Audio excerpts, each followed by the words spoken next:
imagine being handed the keys to a brand new, beautiful estate. A place you were promised your whole life, and it is finally yours.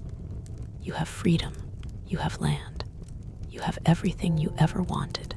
But there is a catch. You aren't alone in this house, and the roommates you inherited, they are toxic, dangerous, and they want you gone. Therefore, instead of experiencing a peaceful paradise, your life becomes a brutal, never-ending fight for survival. This is exactly the situation for a group of ancient people called the Israelites. Welcome to the true story of the Book of Judges.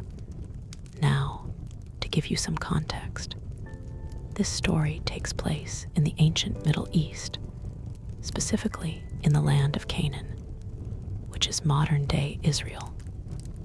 And this video is for anyone who has ever wondered how a society can completely fall apart from the inside out. You don't need to know anything about religion to understand this. You just need to understand human nature. The Israelites were a people who had just escaped slavery in Egypt, and they spent 40 years wandering in a harsh desert. But finally, under the leadership of a man named Joshua, they conquered the land of Canaan, and they settled down. The grand plan was simple. They were supposed to drive out all the corrupt, violent nations living there, and create a perfect society based on justice, love, and loyalty to their God. And for a brief moment, it seemed like they were going to succeed. They had their land, they had their tribes, they had the law, but Joshua dies, and the older generation, the ones who actually saw the miracles and the struggles, they die out too. Therefore, a brand new generation grows up. A generation that doesn't know their own history, and they don't really care about the rules that were set up for them. Instead of driving out the dangerous nations around them, the Israelites decide to compromise. They think, maybe we can just live together. And so, they start making deals with the Canaanites. But the Canaanites have a completely different worldview. They worship different gods, gods that demand brutal sacrifices and terrible acts. Therefore, the Israelites start copying their neighbors. They intermarry. They start worshiping these local idols. And they completely abandon the God who gave them their freedom in the first place. And because they abandon their God, they lose their protection. God essentially steps back and says, if you want to live like the Canaanites, you will suffer the consequences of the Canaanites. But the consequences are devastating. Therefore, foreign kings and warlords see that Israel is weak and divided, and they sweep in, conquer them, steal their crops, and turn them back into slaves. This kicks off a toxic, miserable cycle that repeats itself over and over throughout this entire era. It goes exactly like this. The Israelites rebel and do evil. Therefore, they are conquered and oppressed, and they suffer for years. But in their agony, they finally cry out for help. Therefore, God hears them, and he raises up a hero to save them. These heroes are called judges, but don't think of a guy in a black robe with a gavel. These are military leaders, warriors, rebels, and sometimes they are just violent, deeply flawed people. And the first major judge we meet is a guy named Othniel. He is a good, standard hero. The king of Mesopotamia comes in and crushes Israel. But Othniel steps up. He rallies the troops. He goes to war, and he wins. Therefore, the land has peace for 40 years. It seems like everything is fixed, but Othniel dies, and immediately, the Israelites go right back to their old, corrupt ways. Therefore, the cycle starts again. This time, a terrifying, extremely overweight king named Eglon, the king of Moab, marches in and takes over, and he taxes the Israelites heavily, taking all their hard-earned wealth. The people cry out again. But who is going to save them this time? God chooses a man named Ehud, and Ehud has a very specific, unique trait. He is left-handed. Now, in the ancient world, warriors carried their swords on their left side to draw with their right hand. But Ehud crafts a double-edged dagger, and he straps it to his right thigh, hiding it under his clothes. Therefore, when Ehud goes to pay the tax money to King Eglon, the guards search him, but they only check his left side. They completely miss the weapon, and Ehud asks for a private meeting with the king. The king agrees, sending his guards away. But as soon as they are alone, Ehud reaches with his left hand, pulls the hidden dagger, and plunges it completely into the massive king's belly. The king is so large that the fat actually closes over the blade, and Ehud leaves the weapon inside him. Therefore, Ehud quietly locks the doors from the outside and escapes. When the guards finally realize what happened, it's too late. Ehud rallies the Israelite army, and they wipe out the Moabite forces. And again, there is peace. But, you guessed it, the Israelites forget their lesson. They plunge back into darkness. Therefore, God allows a cruel Canaanite king named Jabin to oppress them. And Jabin has a massive technological advantage. He has 900 iron chariots. The Israelites have practically nothing. No weapons, no hope. And at this time, the judge leading Israel isn't a warrior. It's a woman named Deborah. She is a prophetess, and people come to her to settle disputes. But the oppression is too much. Therefore, Deborah calls upon a general named Barak. She tells him that God commands him to take 10,000 men and fight the iron chariots. But Barak is terrified. He looks at the technology of the enemy, and he refuses to go unless Deborah goes with him. Deborah agrees to go, but because of his fear, she tells him that he will not get the final glory for the victory. The glory will go to woman. Therefore, the battle begins, and a massive rainstorm suddenly hits the battlefield. The iron chariots get stuck in the deep mud.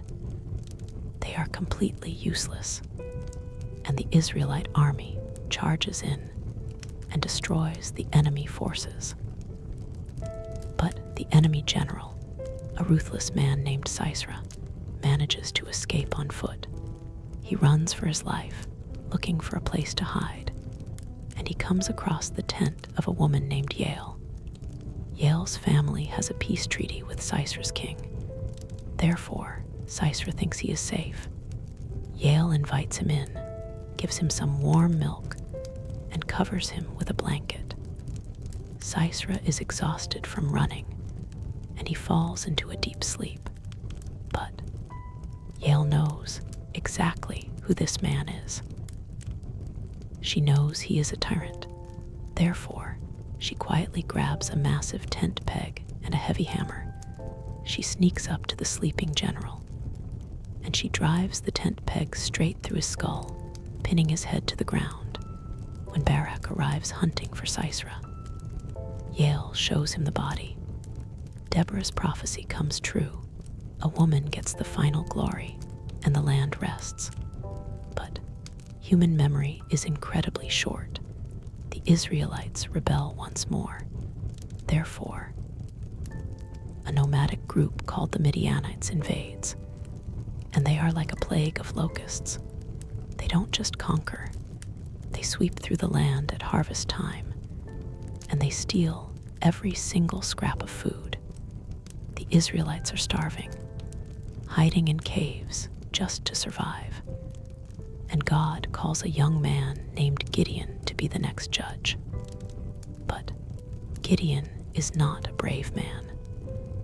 We first meet him hiding in a winepress, trying to secretly thresh a little bit of wheat so the Midianites don't steal it. An angel appears to him and calls him a mighty man of valor. But Gideon is skeptical. He questions God. He demands signs. He is filled with doubt. Therefore, God is incredibly patient with him. He gives Gideon the signs he needs. And Gideon gathers a massive army of 32,000 men to fight the Midianites. But God tells Gideon something completely unexpected. God says, "Your army is too big. If you win with 32,000 men, you will think you did it by yourselves. You will forget that I am the one saving you. Therefore, God tells Gideon to send home anyone who is afraid, and 22,000 men immediately leave. But God says, there are still too many. Therefore, he has Gideon test the men by how they drink water from a river, and in the end, Gideon is left with only 300 men. 300 men to fight an army of over 130,000. It is basically a suicide mission. But Gideon finally trusts the plan. Therefore, in the middle of the night, he surrounds the enemy camp with his tiny force. And they don't even use swords. They hold clay pitchers with torches hidden inside and trumpets in their hands. On Gideon's signal, they smash the pitchers, revealing the blazing torches. They blow the trumpets, and they scream at the top of their lungs. The Midianite army wakes up in absolute panic. It is pitch black. They hear the noise and see the fire surrounding them.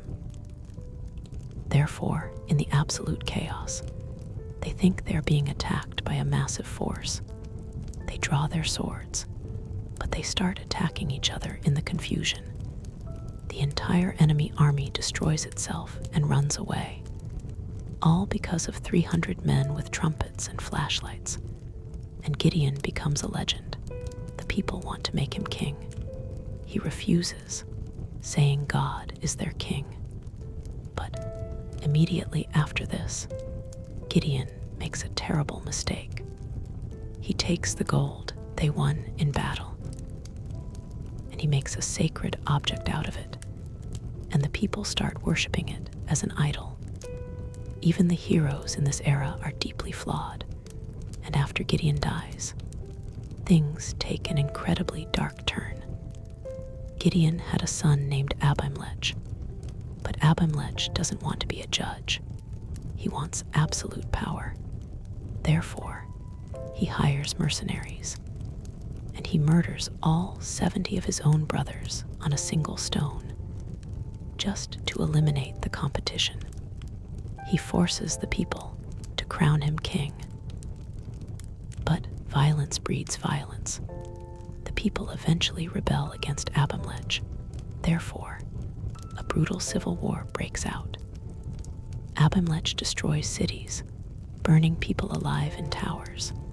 But as he is attacking another tower, a nameless woman on the roof drops a heavy millstone straight down onto his head, crushing his skull. He begs his armor-bearer to stab him so no one can say a woman killed him. And his reign of terror ends in absolute disgrace. The Israelites are spiraling downwards. Every generation is getting worse than the one before it, and the judges God sends are becoming more and more compromised. This brings us to a man named Jephthah. Jephthah is the son of a prostitute. His family kicks him out, and he becomes a gang leader, a warlord living in the wilderness. But when the Ammonites attack Israel, the leaders realize they need a hardened fighter. Therefore, they beg Jephthah to come back and lead them. Jephthah agrees, but he is deeply insecure. He knows how to fight, but he doesn't truly know the character of God. He thinks he has to bribe God to win. Therefore, before the battle, Jephthah makes an incredibly foolish and tragic vow. He promises God, "If you give me victory, whatever comes out of the doors of my house to meet me when I return, I will sacrifice it to you." He goes to war, and he wins a massive victory. But when he returns home in triumph, the door of his house opens, and it's not an animal that runs out to greet him. It is his only child, his beloved daughter, dancing with a tambourine to celebrate his victory. Jephthah is absolutely devastated. He tears his clothes in agony. But in that ancient culture, a vow to the divine was considered unbreakable. And because the Israelites had completely forgotten God's actual laws that strictly forbid human sacrifice, he follows through with his tragic, horrific promise. It is a gut-wrenching moment. It shows just how far the Israelites have fallen. They don't even know who God is anymore. They treat him like the bloodthirsty idols of the Canaanites, and the descent into darkness continues. The Israelites do evil again. Therefore, they are handed over to their most famous and relentless enemies, the Philistines. The Philistines rule over them for 40 years, and the oppression is so heavy that the Israelites don't even cry out for help anymore. They have just accepted their fate. But God decides to act anyway, and he chooses to raise up the most famous and arguably the most frustrating judge of them all, a man named Samson. Samson's birth is announced by an angel, and he is given a special vow from birth. He is never to drink alcohol, he is never to touch a dead body, and he is never to cut his hair.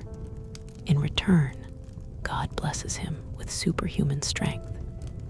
He is basically an ancient superhero. But Samson is incredibly arrogant. He is driven entirely by his impulses and his desires. He doesn't care about his people. He only cares about himself. And Samson falls in love with a Philistine woman. Against his parents' wishes, he demands to marry her. But on his way to see her, a young lion attacks him.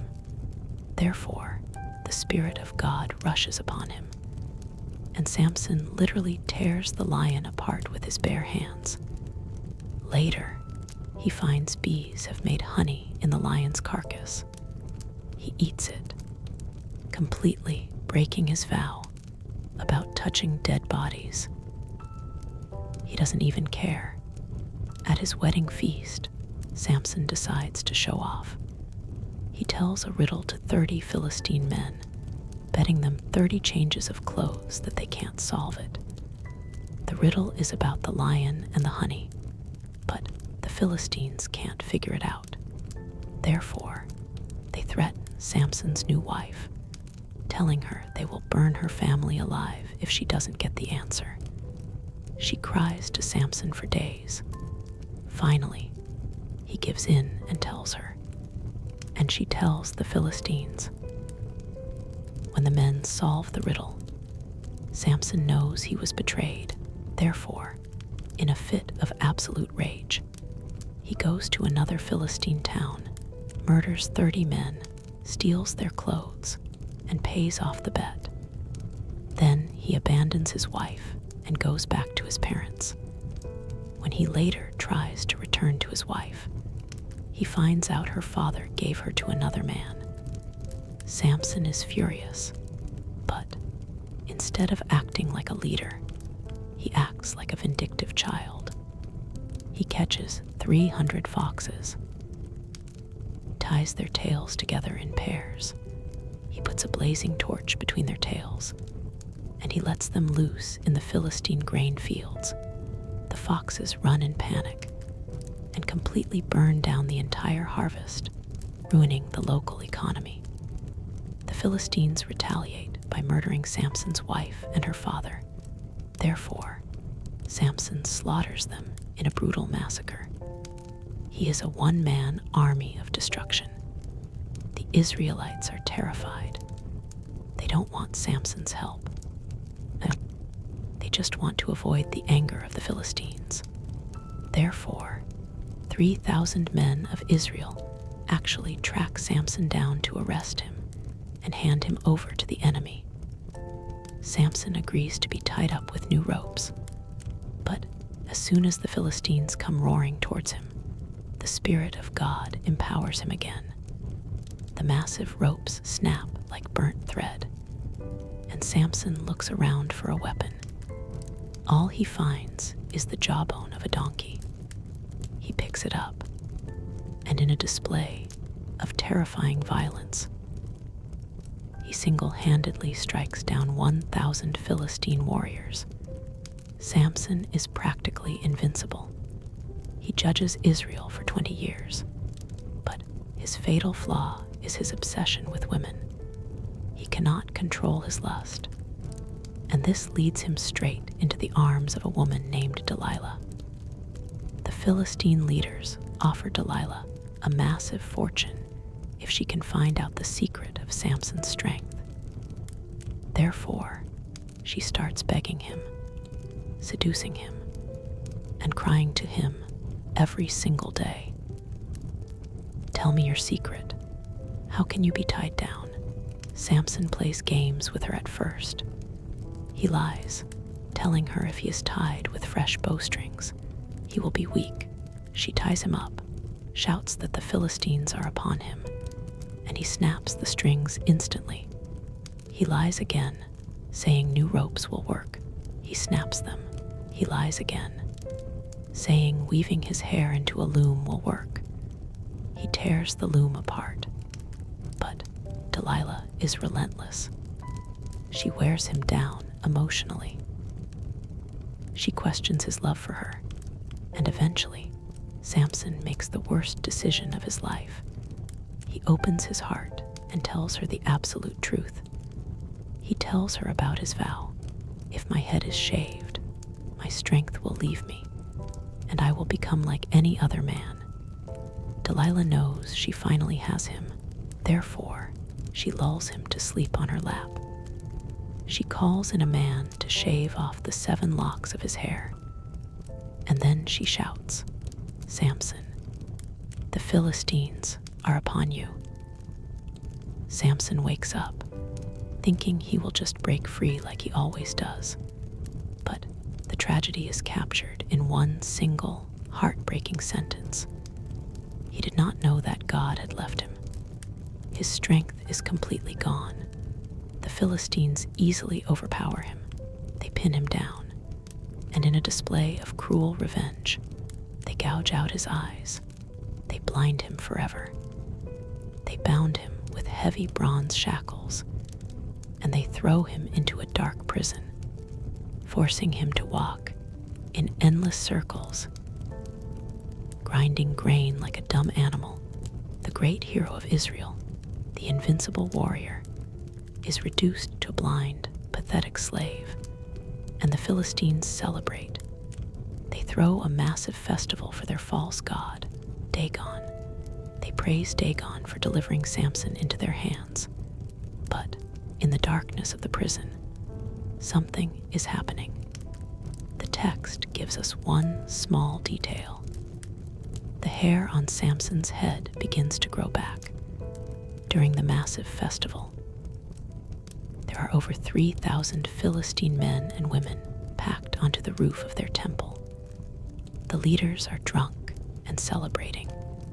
Therefore, they demand that Samson be brought out of the prison to entertain them. They want to mock the fallen champion. A young servant boy leads the blind, broken Samson out into the center of the massive arena. The crowd roars with laughter. They throw insults at him. But Samson asks the young boy a simple favor. he says. Let me feel the pillars that support the entire building, so I can lean against them. The boy guides his hands to the two massive central pillars holding up the entire structure. And Samson realizes this is his last chance. He has failed God his entire life. He has lived for himself, but now, completely broken and humiliated, he finally prays a genuine prayer. He cries out, "O Lord God, please remember me. Please strengthen me just one more time. Let me get revenge on the Philistines for my 2 eyes." He places his right hand on one pillar and his left hand on the other. He braces his feet and he says, "Let me die with the Philistines." And then, with every ounce of strength he has left, empowered by God one final time, Samson pushes forward. The massive stone pillars begin to crack, the structure groans, and the entire temple collapses in a massive cloud of dust and rubble. The roof caves in, crushing the 3,000 people above and all the leaders below. Samson is crushed instantly in the devastation, but in his death, he killed more enemies than he did in his entire life. It is a bittersweet, tragic victory, the greatest potential wasted by the greatest flaws. But the book of Judges doesn't end with Samson. It actually gets much, much worse. The final chapters of the book zoom away from the big military leaders and focus on the everyday people of Israel. And what we see is absolute horror. There's a chilling phrase that is repeated 4 times in the ending chapters. In those days, there was no king in Israel. Everyone did what was right in their own eyes. Because there is no absolute truth, because there is no leader, society completely fractures. We are introduced to a man named Micah, who literally steals silver from his own mother to build a personal shrine of idols. And then he hires a rogue priest to run it. It's homemade, corrupt religion. And then the story reaches its absolute lowest point. A man from the tribe of Levi is traveling with his concubine. They stop for the night in a city belonging to their own people, the Israelite tribe of Benjamin. But the men of the city surround the house. They are wicked, deeply depraved men. They demand to assault the traveler to save himself. The coward throws his own concubine out the door, and the men of the city abuse her all night long. By morning, she is dead on the doorstep. Therefore, the Levite takes her body home, and in a gruesome act of communication, he cuts her body into 12 pieces and sends one piece to every single tribe of Israel. The entire nation is shocked. This isn't the Canaanites doing this. This is their own brothers. Therefore, the rest of the tribes gather together, and they demand that the tribe of Benjamin hand over the wicked men for justice. But Benjamin refuses. They protect the abusers. And because of this, an incredibly bloody, tragic civil war breaks out. Israelites slaughtering Israelites. The tribe of Benjamin is almost completely wiped off the face of the earth. Tens of thousands of men die. Cities are burned to the ground. And when the war is over, the victorious tribes sit down and weep. They aren't celebrating. They are devastated that one of their own tribes is almost extinct. And to repopulate the surviving men of Benjamin, they resort to kidnapping innocent young women from other towns. It is a total moral, social, and spiritual collapse. The nation that started with such high hopes, completely free and given a beautiful land, has destroyed itself from the inside out. they have become worse than the very nations they were supposed to drive out. And that is how the book of Judges violently slams shut. Not with a happy ending, not with a triumphant victory, but with the haunting reminder. In those days, there was no king in Israel. Everyone did what was right in their own eyes. This entire history is a dark, glaring mirror showing us what happens when humanity is left to its own selfish desires. Without a compass, without a true leader, we will always justify our own corruption. We will always plunge into chaos. The cycle of Judges proves that human heroes, no matter how strong or clever or tactical, can never truly save us from ourselves. Othniel was good, but he died. Ehud was clever, but the peace was temporary. Gideon was fearful and compromised. Jephthah was tragically flawed. Samson was a selfish brute. None of them could fix the actual problem, the human heart. Therefore, the book of Judges leaves you desperate. It makes you realize that temporary fixes don't work. It leaves you longing for a true king, a king who isn't flawed, a king who won't compromise, a king who can finally break the cycle of destruction once and for all. And that is exactly what the rest of the story is setting up.